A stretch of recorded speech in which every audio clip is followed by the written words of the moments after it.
कुलमानले भ्रष्टाचार गरेको प्रमाणित भए टुडीखेलमा झुन्डिएर मर्न तयार रहेको अभिव्यक्ति दिएका थिए। आयोजनालाई उनले गेम चेन्जर भन्दै आएका छन्। नमस्कार दर्शकवृन्द, अनलाइन टिभी नेपाल हेर्दै हुनुहुन्छ, म सुप्रिया ढकाल। दर्शकवृन्द, कुलमान घिसिङको कार्यकाल सकिने लाग्दा उनलाई फेरि प्राधिकरणको जिम्मा दिइनुपर्छ भन्दै सामाजिक सञ्जालमा आवाज उठ्न थालेको छ। यो बहसमा नेपाली चलचित्रका कलाकारहरूले पनि साथ दिन थालेका छन्। कलाकार हरिवंश आचार्य लेख्छन्, यो देशमा अन्धकार ल्याउनेहरू धेरै छन्, उनीहरूलाई खोजी खोजी हटाउनुपर्छ, उज्यालो ल्याउनेलाई सम्मान गरौँ, कुलमानको ऊर्जाले देशको ऊर्जा बढ्छ। हरिवंशले कुलमानको तस्बिर पोस्ट गर्दै यो स्ट्याटस कोरेका हुन्। नायिका करिश्मा मानन्धरले त कुलमान घिसिङ फेरि विद्युत प्राधिकरणमा चाहिने उल्लेख गरेकी छिन्। करिश्मा लेख्छिन्, थोरै आफ्नो सोचेर धेरै अरूको लागि गर्ने मान्छे कमै हुन्छन्, कुलमान घिसिङ फेरि चाहिन्छ। गायक शिव परियारले पनि पुनः एकपटक कुलमान घिसिङले विद्युत प्राधिकरण हाकेको हेर्न चाहेको उल्लेख गरेका छन्।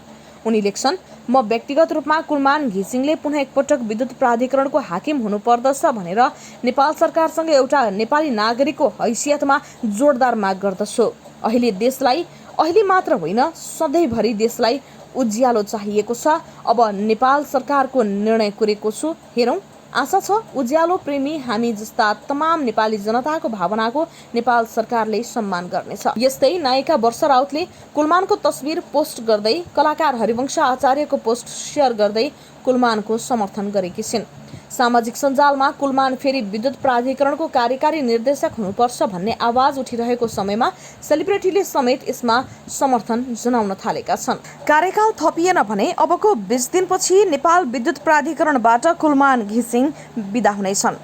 घिसिङको बिदा हुने दिन नजिकिएसँगै उनी प्राधिकरणमा दोहोरिनु पर्छ र दोहोरिनु हुँदैन भन्ने खालका दुई थरी तर्कहरू सुनिँदैछन्। प्राधिकरणमा 4 वर्ष नेतृत्व सम्हाल्दा चर्चामा आएका घिसिङ अब बिदा भएर कता जान्छन् र के गर्छन् भन्ने चासो पनि धेरै मानिसहरूमा देखिएको छ। 2051 सालमा 7औं तहको इन्जिनियरबाट नेपाल विद्युत प्राधिकरणमा प्रवेश गरेका घिसिङ 2073 भदौ 29 गते प्राधिकरणको कार्यकारी निर्देशकका रूपमा नियुक्त भएका थिए। चिलिमे जलविद्युत कम्पनीबाट प्राधिकरणको केन्द्रीय कार्यालयमा तानिएर जिम्मेवारी विहीन बनाइएका उनलाई तत्कालीन ऊर्जा मन्त्री जनार्दन शर्माले प्राधिकरणमा ल्याएका थिए। प्राधिकरणमा घिसिङ उपस्थित हुन साथ कर्मचारी संगठनहरू आन्दोलित थिए भने उनीभन्दा वरिष्ठ उपकार्यकारी निर्देशकहरू नियुक्ति खारेजीका लागि सर्वोच्च अदालतमा रिट लिएर गएका थिए। करिब 1 महिनासम्म कुलमान अदालती प्रक्रियाले अल्मलिए। त्यसपछि अदालतले उनलाई काम गर्ने बाटो खोलिदियो। उनले कार्यकाल सम्हालेको वर्षको तिहारमा विद्युत प्राधिकरणले विगतमा जस्तो झिलिमिली बत्ती नबाल्नु भन्ने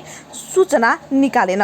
त्यस्तो सूचना नआउनुको कारण थियो लोडसेडिङ हटाउने योजनाको परीक्षण र यहीँनिरबाट घिसिङको नाम एकाएक आम जनमानसमाझ चर्चामा आउन थालेको हो। हिउँदमा 18 घण्टासम्म लोडसेडिङ भोगिरहेका जनतालाई उज्यालो दिइरहने योजनामाथि त्यस वर्षको लक्ष्मी पूजाका दिनमा काठमाडौँमा परीक्षण गरियो र तिहार लगतै काठमाडौँलाई लोडसेडिङ मुक्त घोषणा गरियो। त्यसपछि भरतपुर र पोखरा हुँदै देशभर नै लोडसेडिङ तालिका निकाल्ने काम बन्द गरियो। 2075 वैशाखमा उद्योगहरूमा पनि लोडसेडिङ हटाएर प्राधिकरणले मुलुकलाई लोडसेडिङ मुक्त घोषित गर्यो। कति वर्षसम्म लोडसेडिङ भोग्नुपर्छ भन्ने अन्यल भइरहँदा कुलमानले 2 महिनाभित्रै गरेको कामले विगतमा बदनाम भइरहेको प्राधिकरणको छवि एकाएक उज्यालियो। अरूले चमत्कार भने पनि कुलमानले लोडसेडिङ हट्नुलाई विज्ञान, व्यवस्थापन र सुशासनसँग जोडेर भन्छन्, यो सरकारको मार्गदर्शन र प्राधिकरणको समग्र टिमको योगदानको प्रतिफल हो। वर्षायाममा लोडसेडिङ हटेको घोषणासँगै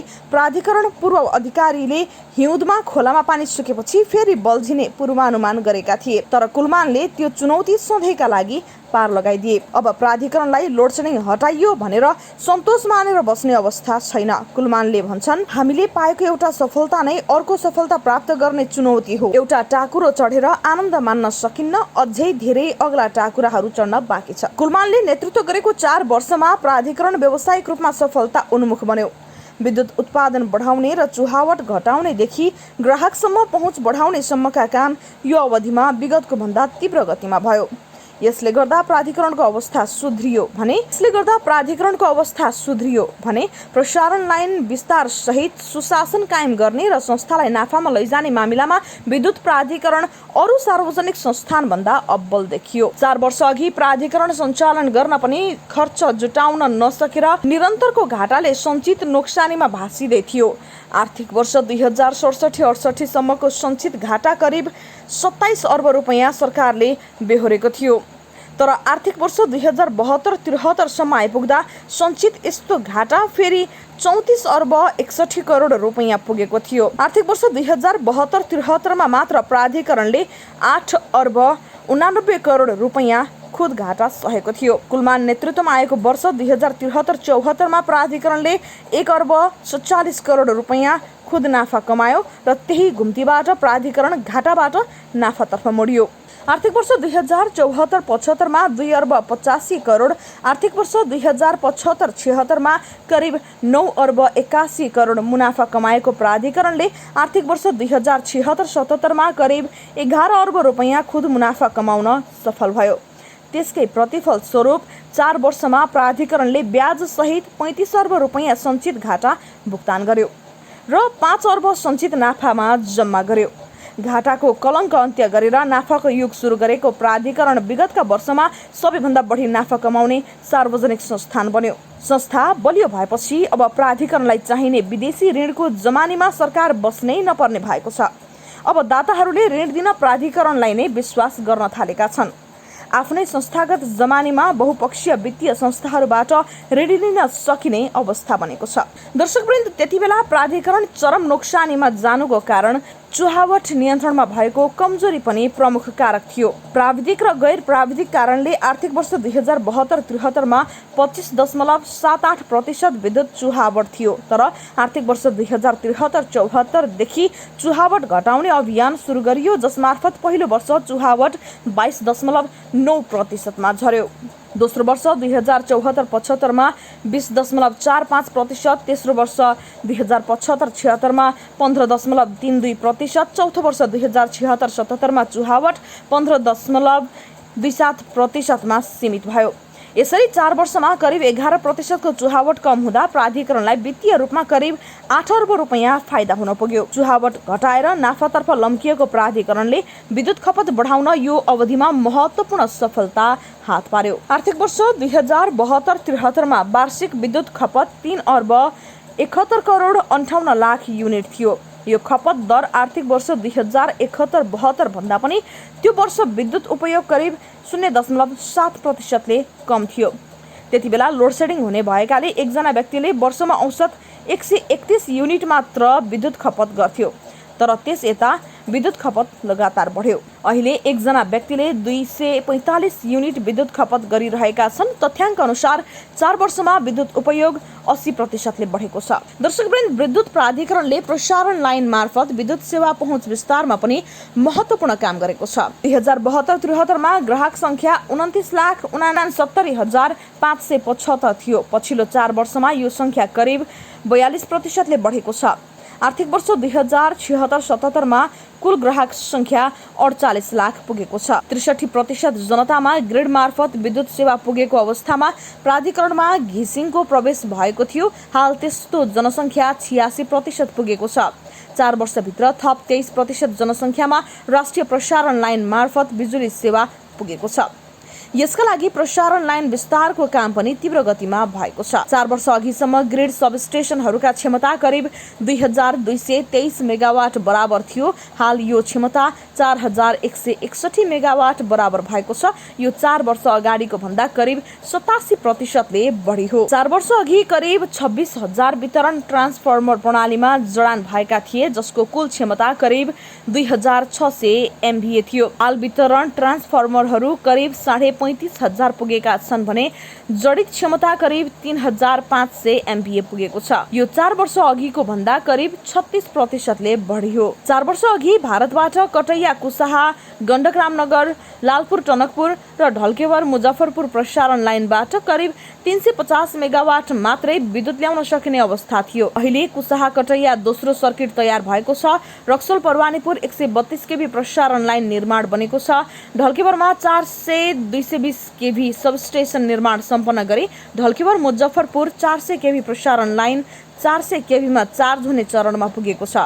यस्तै टनकपुर 220/132 kV 50 MVA को ट्रान्सफर्मरलाई स्तरोन्नति गरी 100 MVA बनाइएको छ। 4 वर्षमा 300 मेगावाटबाट भारतसँग बिजुली सञ्चार क्षमता 1200 मेगावाट थप भएर 1500 मेगावाटमा पुगेको छ। बिजुली निर्यात गर्ने योजनाका साथ अघि बढेको प्राधिकरणलाई यी पूर्वाधारले भारतमा बिजुली बेच्न सहज हुनेछ। 456 मेगावाटको तामाकोशी लगायतका आयोजना सम्पन्न हुनासाथ नेपालले वर्षातमा विद्युत निर्यात गर्न सक्ने अवस्था आएको छ।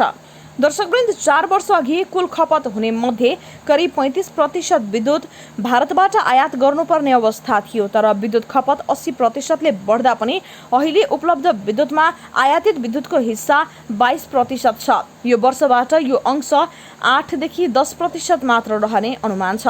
प्राधिकरणले गत आर्थिक वर्ष 2076-77 मा 10 करोड 70 लाख युनिट विद्युत निर्यात गरेको थियो। यो गत वर्षको आयातको 6% बराबर हो। भूकम्प लगायतका कारणले कुलेखानी तेस्रो 14 मेगावाट, चमेलिया 30 मेगावाट, अपर त्रिशुली 3A 60 मेगावाट, अपर तामाकोशी 456 मेगावाट, मध्य भोटेकोशी 102 मेगावाट, रसुवागढी 111 मेगावाट, सान्जेन माथिल्लो र तल्लो गरी 57 मेगावाट गरी जम्मा 830 मेगावाटका आयोजनाहरू बन्द अवस्थामा थिए।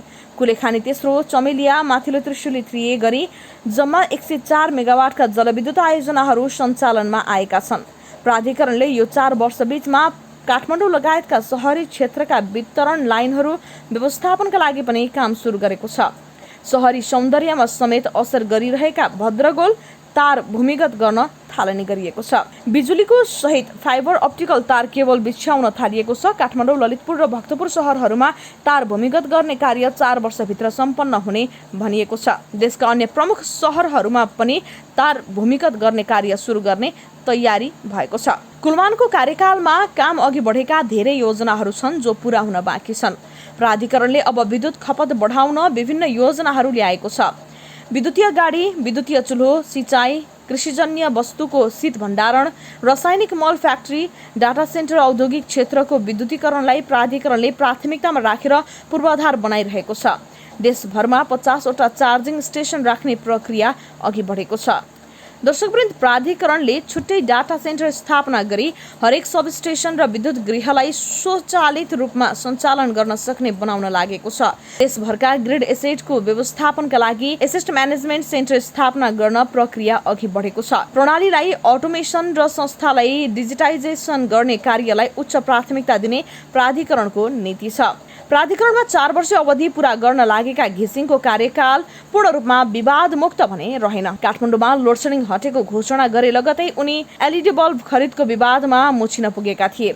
भारतको सरकारी कम्पनीबाट एलईडी बल्ब खरिद गरेर बाँड्ने र हिउँदमा बिजुली खपत घटाएर आपूर्ति सहज गर्ने उनको योजना विवादमा परेको थियो। मन्त्री परिषदबाट निर्णय गरेर G2G प्रक्रियाबाट एलईडी खरिद गर्न लाग्दा कमिसन खान लागेको आरोप लागेपछि कुलमानले भ्रष्टाचार गरेको प्रमाणित भए टुडीखेलमा झुन्डिएर मर्न तयार रहेको अभिव्यक्ति दिएका थिए। उनी डेडिकेटेड र ट्रङ्क लाइन विवादमा केही उद्योगीहरूसँग आमने सामने हुनु पर्यो। उनी प्राधिकरणमा नआउँदै सुरु भएको प्रिमियम दरको डेडिकेटेड लाइनको महसुल तिर्न उद्योगीले अस्वीकार गरिरहेका थिए। प्राधिकरणको बिल विरुद्ध उद्योगीहरू अदालत गइरहँदा लोडसेडिङ हटाउने बेलामा प्राधिकरण कर्मचारीले भैरवा लगायतका औद्योगिक करिडोरमा भुलवश ट्रङ्क लाइन जोडिदिए। केही उद्योगीले आफू डेडिकेटेड सरहको ट्रङ्क लाइनमा जोडिएको पत्तो पाएनन्। उद्योगको लोडसेडिङ नहट्दै दिनको 20 घण्टाभन्दा बढी बिजुली खपत गरे। केही समयपछि प्राधिकरणले करोडौंको छुट बिल पठाएपछि उद्योगीहरू आन्दोलित भए। यो आन्दोलनमा डेडिकेटेड लाइनमा आफैले मागेर जोडिएका उद्योगहरू पनि मिसिए। प्राधिकरणले उद्योगीमाथि अन्याय गरेको आवाज चर्कियो। सरकारले एक समिति बनाएर त्यसको सिफारिसका आधारमा यो महसुल विवादको समाधान गर्ने जिम्मा अहिले विद्युत नियमन आयोगलाई दिएको छ। अख्तियार दुरुपयोग अनुसन्धान आयोगले पनि प्राधिकरणलाई खपतका आधारमा डीओटी मिटर जाँचेर मात्रै महसुल उठाउन निर्देशन दिएको छ। अझै पनि कतिपय उद्योगीले प्राधिकरणले जबरजस्ती डेडिकेटेड शुल्क लगाएको भनेर विवाद झिकिरहेका छन्। यसैगरी कर्मचारी संगठनहरूको विरोध कुलमानले सुरुदेखि नै सहनु पर्यो। प्राधिकरणमा वर्षौंदेखि हुन नसकिरहेको नियमित सरुवाको काम सुरु गर्दा उनी विवादमा तानिए। मिलिमतोमा आफैले ग्राहकको मिटर बिगारेर कमाउ धन्दा चलाइरहेका कर्मचारीको जालो भत्काउन खोज्दा उनी थप विवादमा टानिएका हुन्। कुलमानले आफ्नो कार्यकालमा केही महत्त्वपूर्ण आयोजनाहरूलाई पूरा गर्न सकेनन्। भदौ 29 अघि दोस्रो कार्यकाल थपिएन भने कुलमानलाई सबैभन्दा बढी पछुतो 456 मेगावाटको माथिल्लो तामाकोसीको काम सकाउन नपाएको हुनेछ, किनभने यो आयोजनालाई उनले गेम चेन्जर भन्दै आएका छन्। काम अन्तिम चरणमा पुगेर पनि उनको प्रयत्नले अपेक्षित नतिजा दिएन। यो आयोजना समयमै बनेको भए उनी बिदा हुनुअघि नै प्राधिकरणको सफलताको ग्राफ मात्रै उच्च हुने थिएन, नेपालले यति बेला भारतलाई ठूलो मात्रामा बिजुली बेचिरहेको हुने थियो। यस बाहेक प्राधिकरणकै सहायक कम्पनी मार्फत बनिरहेका रसुवागढी, मध्यभोटे कोशी र सान्जेन जलविद्युत आयोजनाहरू पनि कुलमानको कार्यकालमा पूरा भएनन्। यी आयोजनामा ठेकदार कम्पनीको लापरवाही र आयोजना व्यवस्थापनमा भएका कमजोरीलाई चिर्न कुलमानले सकेनन्। विगतको भन्दा कामको गति बढे पनि कुलमान आफै यी आयोजनाको काम गराइसँग सन्तुष्ट छैनन्। यस्तै लोडसेडिङ अन्त्य भए पनि वितरण लाइनमा चरम समस्या छ। हिउँदमा एक झर पानी पर्न साथ लाइन काटिने समस्या छ। जाडो मौसममा एसी र हिटरको लोड धान्न सक्ने वितरण प्रणाली विस्तार भएको छैन। तथ्याङ्कमा क्षमता विस्तार भएको देखिए पनि त्यो पर्याप्त हुन सकेको छैन। झ्याप बिजुली गएर ग्राहक हैरान छन्। कतिपय ग्रामीण क्षेत्रमा लो भोल्टेजको समस्या पनि हटेको छैन। विद्युतीय सुरक्षाको पाटो पनि कमजोर छ। कतै तार लत्रिने र कतै काठका पोल भाँचिने समस्या व्याप्त छन्। यसले गर्दा विद्युतीय दुर्घटना रोकिन सकेका छैनन्। प्राधिकरणका वितरण केन्द्रहरूको सेवा प्रवाह कमजोर छ भनेको बेलामा फोन नउठ्नेदेखि समयमै मर्मतका सेवाहरू प्राप्त गर्न कठिन छ। अझै पनि 14% जनसङ्ख्या ग्रिडको बिजुली बाल्न नपाएर बसेका छन्। तर यही बेला भारतमा बिजुली बेच्नुपर्ने विडम्बनापूर्ण अवस्था छ। कर्णालीको करिब आधा जनसङ्ख्या अझै ग्रिडको बिजुलीको पहुँच बाहिरै छन्। कुलमानलाई कतिपयले लोकप्रियतामा रमाएको आरोप पनि लगाउने गरेका छन्। उनका बारेमा हुने सार्वजनिक चर्चाले उनका कमजोरीलाई ढाकिएको विश्लेषण ऊर्जा मन्त्रालयकै अधिकारीहरूको छ। दर्शकवृन्द, यी सबै उनले सम्पन्न गरेका काम र गर्न बाँकी रहेका कामहरूको बारेमा विश्लेषण गर्दै गर्दा देशका चर्चित कलाकारहरूले पनि उनलाई दोहोर्याउनु पर्ने माग गरिरहेका छन्। अहिले सोशल मिडियामा एनईए को हेडमा कुलमान नियुक्ति भएको भनेर चर्चा भइरहेको छ। खास गरी तपाईँ हामी सबै पनि यही नै चाहन्छौँ, तर सरकारले अहिले नै पुनः नियुक्ति गरिसकेको अवस्था भने होइन। यो विषयमा ऊर्जा मन्त्रालयले प्रस्ताव लैजानु पर्ने हुन्छ, तर त्यही अनुसार मन्त्री परिषदले निर्णय गर्ने हो नत्र ठाडे डिसिजन गर्ने हो। त्यसपछि मात्र थाहा हुन्छ कि कुलमानलाई सरकारले पुनः नियुक्ति गरेको हो या होइन भनेर। पछिल्लो समय सोशल मिडियामा एनईए हेडमा मुकेश काफ्लेलाई सरकारले नियुक्ति गर्न लागेको भनेर व्यापक विरोध भइरहेको अवस्था छ। मुकेश काफ्ले डेमोक्रेटिकतिर नजिक र एनईए हेड हुँदा तत्काल सरकारको प्रमुख पनि काङ्ग्रेस भएकाले अहिलेको सरकारले मुकेश काफ्लेलाई नियुक्ति गर्ने चान्स कम छ भनेर अनुमान गर्न सकिन्छ। हामी आशा गरौँ कि कुलमानलाई सरकारले पुनः नियुक्त गर्नेछ, किनभने पहिला पनि कुलमानलाई नियुक्ति गर्न र कामहरूमा साथ दिने तत्कालीन मन्त्री जनार्दन शर्मा अहिले प्रधानमन्त्री केपी शर्मा ओलीसँग नजिक छन्।